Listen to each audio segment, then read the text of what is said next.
শরীরে তাড়াতাড়ি এনার্জি দেবে এবং হাড় মজবুত রাখতে সাহায্য করবে এমনই একটি পুষ্টিকারক প্রোটিন এবং ক্যালসিয়াম সমৃদ্ধ রেসিপি বন্ধুরা আজকে তোমাদের সঙ্গে শেয়ার করছি, যেটি খুব সহজেই বানিয়ে নেওয়া যায় এবং বাচ্চা থেকে বড় সববার কিন্তু ভীষণ প্রিয় এই রেসিপি।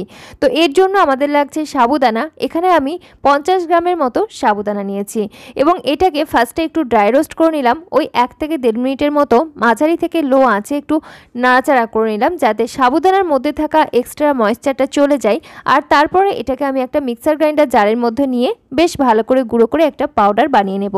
যাতে এটা পাউডার বানাতে সুবিধা হয় তার জন্যই আমি একটু ড্রাই রোস্ট করে নিলাম, মানে ওই হালকাভাবে একটু গরম করে নিলাম।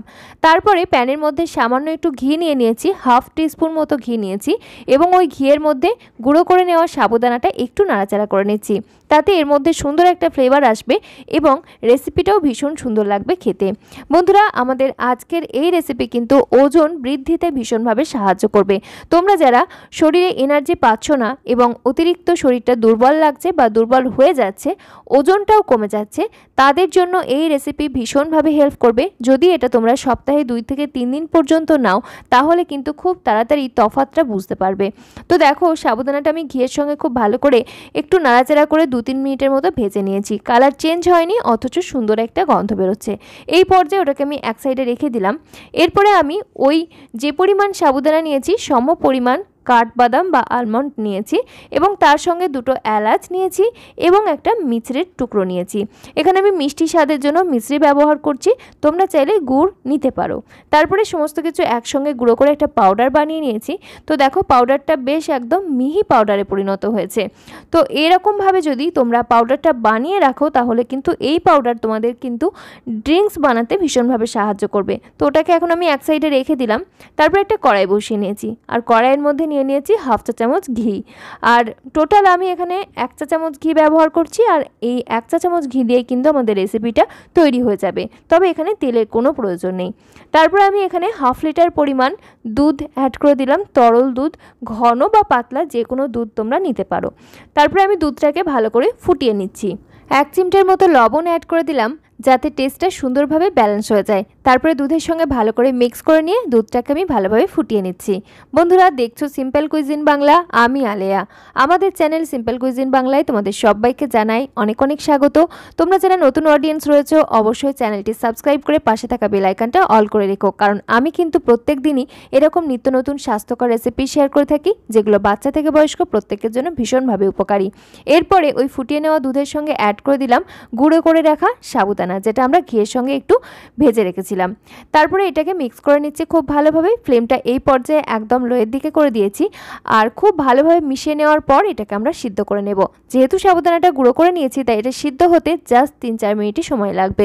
এটাকে আঁচ কমিয়ে দিয়ে এক সাইডে রেখে দিলাম, আস্তে আস্তে করে সিদ্ধ হতে থাক। আর নিয়েছি 250 গ্রামের মতো পনির, আর এই পনিরটাকে আমি সুন্দর করে গ্রেট করে নিচ্ছি। তোমরা চাইলে হাত দিয়ে একটু স্ম্যাশ করেও নিতে পারো, আর এর পরিমাণটাও একটু কম বেশি করতে পারো। পনিরের পরিমাণটা একটু বেশি ব্যবহার করলে রেসিপিটা খেতে ভীষণই ভালো হয়। তো দেখো, ভালোভাবে গ্রেট করে নিয়ে তারপরে আমি এটাকে একটা মিক্সিং বোলের মধ্যে নিয়ে নিলাম। এর সঙ্গে এখন আমি কিছু উপকরণ অ্যাড করব, যার মধ্যে নিয়ে নিচ্ছি বেশ খানিকটা পাউডার মিল্ক বা গুঁড়ো দুধ। আর এখানে পরিমাণে প্রায় 4 টেবিল চামচের কাছাকাছি আমি মিল্ক পাউডার নিয়েছি। সঙ্গে নিয়ে নিচ্ছি কনডেন্সড মিল্ক, মোটামুটি 4 টেবিল চামচের মতোই রয়েছে। যদিও এই দুটো উপকরণ কিন্তু টোটালি অপশনাল, জাস্ট টেস্ট বাড়ানোর জন্য ব্যবহার করা হচ্ছে, তোমরা না চাইলে কিন্তু স্কিপ করতেই পারো। এর সঙ্গে অ্যাড করে দিচ্ছি খানিকটা দুধের সর, প্রায় 1 কাপের মতো রয়েছে সর এবং দুধ মিলিয়ে। আর দিয়ে দিচ্ছি যে আলমন্ড বাদাম মিছরি একসঙ্গে করে আমরা 2টো এলাচ গুঁড়ো করে একটা পাউডার বানিয়ে রেখেছিলাম, সেই পুরো পাউডারটাই। আর দিয়ে দিলাম ওই 4 টেবিল চামচের মতো তরল দুধ। এই সমস্ত উপকরণ একসঙ্গে করে মিশিয়ে নিচ্ছি। মিশ্রণটা বেশ একটা ঘন ঘন হবে। বন্ধুরা, এখানে যে সমস্ত উপকরণগুলো আমরা ব্যবহার করলাম এই প্রত্যেকটা উপকরণে কিন্তু বাচ্চাদের ভীষণ প্রিয়, তাই রেসিপিটা যে বাচ্চাদের ভীষণ পছন্দ হবে সেটা নিয়ে কোনো সন্দেহ নেই। পাশাপাশি এটা কিন্তু হাড়ের স্বাস্থ্য ভালো রাখতে সাহায্য করে, বোন ডেভেলপমেন্টে ভীষণভাবে সাহায্য করে এবং শরীরে এনার্জি দেয়। তাই এই রেসিপি বাচ্চাদের জন্য যে ভীষণ উপকারী সেটা তোমরা বুঝতেই পারছো এবং খেতে হবে ভীষণই টেস্টি। ওটাকে খুব ভালো ভালো করে মিশিয়ে এক সাইডে রেখে দিলাম। আর এদিকে আমরা যে সাবুদানা এবং মিল্ক একসঙ্গে করে ফুটতে দিয়েছিলাম, এটা কিন্তু বেশ খানিকটা ঘন হয়ে গেছে। সাবুদানা অলমোস্ট সিদ্ধ হয়ে এসেছে, দেখে কিন্তু বোঝা যাচ্ছে টেক্সচারটা অনেকটাই ঘন হয়ে গেছে এবং পরিমাণেও দেখো অনেকটাই কমে গেছে, প্রায় অর্ধেক মতো হয়ে গেছে। এই পর্যায়ে আমরা এই মিশ্রণের সঙ্গে অ্যাড করে দেব যে পনিরের মিশ্রণটা তৈরি করে রেখে দিয়েছিলাম, সেই মিশ্রণটা পুরোটাই। এখানে তোমরা পনিরের পরিবর্তে কিন্তু ঘরে তৈরি করা ছানাও ব্যবহার করতে পারো, তাতেও কিন্তু রেসিপিটা ভীষণ সুন্দর হয়, আরও বেশি হেলদি হবে। তো দেখো পুরো মিশ্রণটাই আমরা অ্যাড করে দিলাম আর খুব ভালো করে মিশিয়ে নিচ্ছি।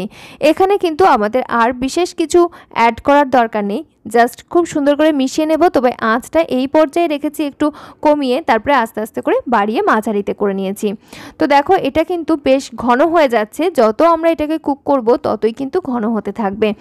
মোটামুটি এরকম একটা থকথকে টেক্সচারের মিশ্রণ যখন হয়ে যাচ্ছে, সেই পর্যায়ে আমি আরও 2-3 মিনিট মতো জাল করে তারপর আঁচ বন্ধ করে দিলাম। এটা ঠান্ডা হয়ে আরও বেশি ঘন হয়ে যাবে। বন্ধুরা, এই পর্যায়ে তোমরা কে কোথায় থেকে আমার ভিডিও দেখছো অবশ্যই ছোট্ট একটা কমেন্টের মাধ্যমে জানিও। একই সাথে আমার রেসিপি তোমাদের কেমন লাগছে সেটিও কিন্তু জানাতে একেবারেই ভুলো না। তো দেখো মিশ্রণটা কিন্তু ঠান্ডা হয়ে আরও বেশি ঘন হয়ে গেছে। তোমরা এটাকে আরেকটু ঘন করে নিতে পারো, তাহলেই কিন্তু এই মিশ্রণটা দিয়ে খুব সহজেই দারুণ সুস্বাদু কালাকাঁদ বানানো যাবে, যেটা আমাদের সবার কিন্তু ভীষণ প্রিয়। তো দেখো আমি এগুলোকে এখন পরিবেশন করে নিচ্ছি। এরকম ফিরনি বোলগুলো নিয়েছি এবং তাতে এগুলোকে পরিবেশন করে নিচ্ছি। যেহেতু এটা কিন্তু ভীষণ এনার্জেটিক, তাই খুব একটা বেশি পরিমাণে কিন্তু খাওয়ার প্রয়োজন নেই। জাস্ট এরকম একটা পরিমাণে এক একজন প্রাপ্তবয়স্ক মানুষকে সার্ভ করলেই হবে। দারুণ সুস্বাদু একটা ডেজার্ট আমরা বানিয়ে নিলাম। এগুলোকে তোমরা ফ্রিজের নর্মাল চেম্বারে 2-1 ঘন্টা রেখে তারপর পরিবেশন করতে পারো, খেতে আরও বেশি ভালো লাগবে। উপর থেকে খানিকটা আমি বাদাম ছড়িয়ে নিয়েছি, অবশ্যই এখানে কাঠবাদামটাই ব্যবহার করেছি। আর এইরকমভাবে বাদাম এবং সাবুদানার ডেজার্ট তোমাদের কেমন লাগলো অবশ্যই জানিও। বাচ্চাদের দিও, তারা কিন্তু ভীষণই পছন্দ করবে। আমাদের আজকের রেসিপি তোমাদের ভালো লেগে থাকলে একটা লাইক করো, কমেন্ট করো এবং অবশ্যই শেয়ার করতে ভুলো না। আজকের মতো তাহলে এখানেই বিদায় নিচ্ছি। ফিরে আসছি খুব তাড়াতাড়ি পরবর্তী নতুন কোনো স্বাস্থ্যকর রেসিপির সন্ধান নিয়ে। সকলে খুব ভালো থেকো, সুস্থ থেকো। ধন্যবাদ।